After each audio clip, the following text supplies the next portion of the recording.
Alright, so today, Vince McMahon basically said, all you Attitude Era fans who, love The Rock and love Stone Cold can kiss my butt. That's basically what he said. We saw on Raw, which was an excellent Raw until the very, very end. We saw The Rock get something that we never wanted to ever see as long as we ever watched wrestling. We saw The Rock get the attitude adjustment, or the FU, or whatever you want to call it. And it was a sad, sad day. A sad day. Man, that was terrible. We saw Cena get the upper hand on The Rock. For what? That was terrible. Terrible. But yeah, ultimately, aside from that, Raw it was a pretty excellent Raw. It was better, one of the better Raws we've seen in a while. Started off with CM Punk, doing his homecoming promo in Chicago. There was a lot of fans chanting CM Punk. It was real live. You can tell everybody was already pumped from the beginning of the show. Anytime The Rock is gonna be there, Cena. They let Cena get over on The Rock, man. Come on, Cena. Anyway, that's the last time until the end of the video I'm gonna mention that. Um, Anyway, the Chicago CM Punk opening was pretty good. CM Punk, great on the mic, top heel in the industry, to me, in my opinion, by far. Um, he beat up Orton. Orton came out, did a stupid suspension DDT off the second rope or whatever. It was stupid. I hate that move. I hate him. But he was doing good. It made you think he was gonna try to punt CM Punk, but his legs gave out. So CM Punk ended up owning him. So that was cool. Then they had Edge and Christian versus Alberto Del Rio and Brodus Clay. It was an okay match. Edge and Christian ended up winning, but Brodus Clay ended up, not Brodus Clay, Alberto Del Rio ended up, putting them in that arm bar and ended up, owning both of them. So that's cool. Santino and Justin Gabriel's entertaining match. That may actually be a good match at WrestleMania.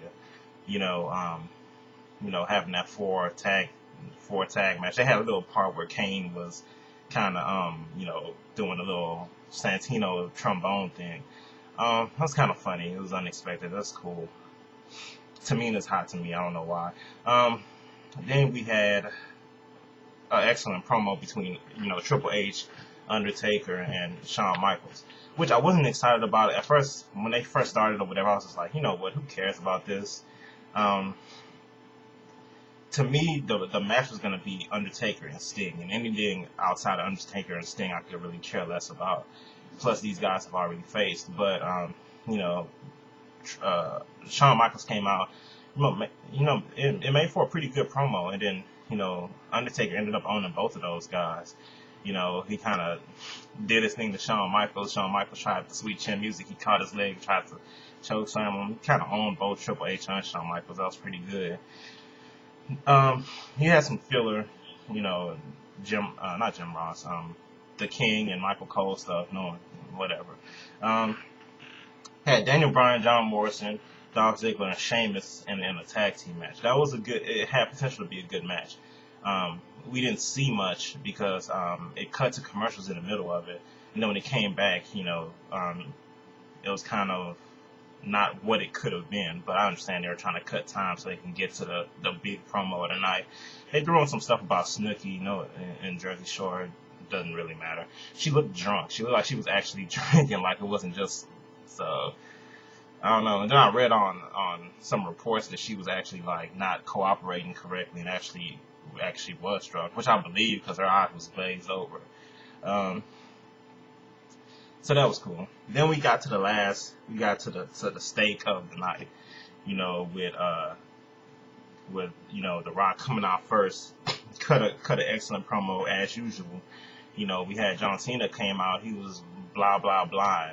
Um, he did okay, I guess. He was kind of sucking. I mean, uh, I just don't like Cena too much. The Miz came out. He did his thing on the mic as well. The Rock, started. the Miz and his bodyguard or whatever started stumping the Rock, he powered out of it and started getting the upper hand on both of them.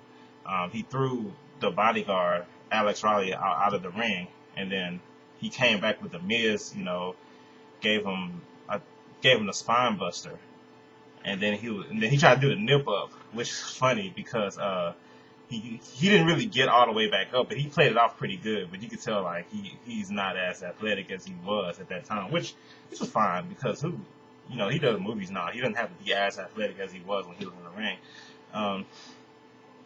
I don't even think anybody noticed it really, so he did a good job with that.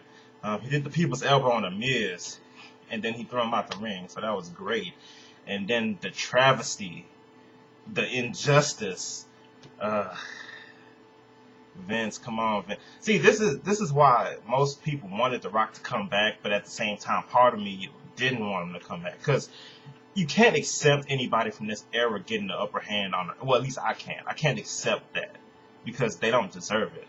I'm just sitting there shaking the table and stuff, or the desk. Nobody really deserves it. I don't want to see Cena doing the attitude adjustment to The Rock. That's not something I want to ever see. That's not something I ever wanted to see. And now that I've saw it, it's something I don't ever want to see again. I don't know how they're going to kind of even it out at WrestleMania, unless The Rock just does like what he did with the British Bulldog and Triple H and just own them both the whole match. And then, so, I don't know how that's going to go. I was hoping he was going to shake out of it and then hit John Cena with the rock bottom. I don't understand why you have Cena get the upper hand on the Rock, even though he sneaked up on him behind him, so it wasn't clean. But who wants to see that? Come on, who wants to see that? Nobody wants to see Cena get the upper hand on the freaking Rock. It's the freaking Rock. You brought him from Hollywood for that, so you can have Cena try to get over on him. Cena's already over, sort of. And look at the amount of boos he was getting, man. That should tell you, everybody knows Cena sucks, man. He got booed. Cena sucks chance was pretty loud. They had Cena get the attitude adjustment on The Rock, man. Come on. See, like I was saying, this is why a lot of the older fans wanted The Rock to come back because you want to see him, because you want to watch decent wrestling. But at the same time, you knew they were going to try to do something like that. You knew they were going to try to have somebody, get the upper hand on them. Which I don't see the purpose of. I don't see why you don't just have The Rock just kick everybody's ass. You've had Cena and Orton do it for years. They could have just had The Rock come out, people's elbow on the Miz, and then shake out of the stupid attitude adjustment, do the rock bottom on Cena. Come on, man. You had Cena do the attitude adjustment on The Rock. Seriously, man, come on. But yeah, other than that kind of salted the night for me. I got kind of sour after I saw that.